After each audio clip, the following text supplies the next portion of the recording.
ایک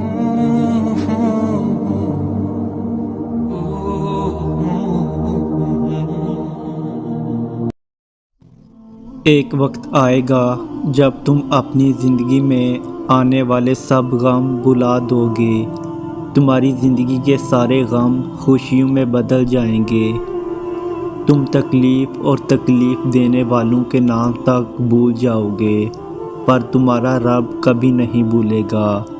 ہر اس تکلیف کو جو تم نے اس کے سامنے سجدے میں آنسو بہائے، تمہارا رب نہیں بھولے گا۔ حتیٰ کہ ان کو جنہوں نے اپنے لفظوں اور لہجوں سے تمہیں تکلیف پہنچائی، نہیں بھولے گا وہ ان کالی راتوں کو جن کو تم نے سوئے بغیر گزارا۔ یقین کرو تم بھول جاؤ گے، تمہیں تکلیف دینے والے بھول جائیں گے، پر تمہارا رب کبھی نہیں بھولے گا۔ اس کے سامنے بہائے جانے والے آنسو کا بھرم وہ کبھی نہیں توڑتا۔ وہ محبت تو سب سے کرتا ہے، مگر چنتا اسے ہی ہے جو اس کی طرف آنا چاہے، اور جو اس کی طرف آ جائے وہ واپس خالی ہاتھ نہیں آتا۔ وہ تھام لیتا ہے، وہ کسی کا صبر، کسی کی زیادتی سب یاد رکھتا ہے۔ وہ کسی کا اجر کبھی ضائع نہیں کرتا۔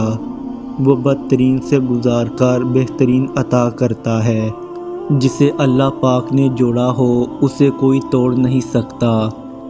جس کی آنکھ نے تشکر کے آنسو بہائے ہوں اسے غم زیادہ دیر رلا نہیں سکتے۔ جس دل نے اللہ پر توکل کرنا سیکھ لیا ہو اسے پھر ماضی کے اندھیرے اور مستقبل کے خوف نہیں ستاتے۔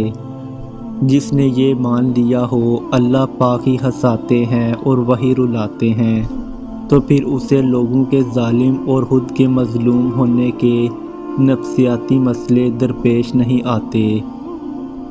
ہر انسان ایک چلتی پھرتی کتاب ہوتا ہے، بس ہم پڑھنے کی زحمت نہیں کرتے، کیونکہ ہم سمجھتے ہیں کہ علم صرف کتابوں سے حاصل کیا جاتا ہے۔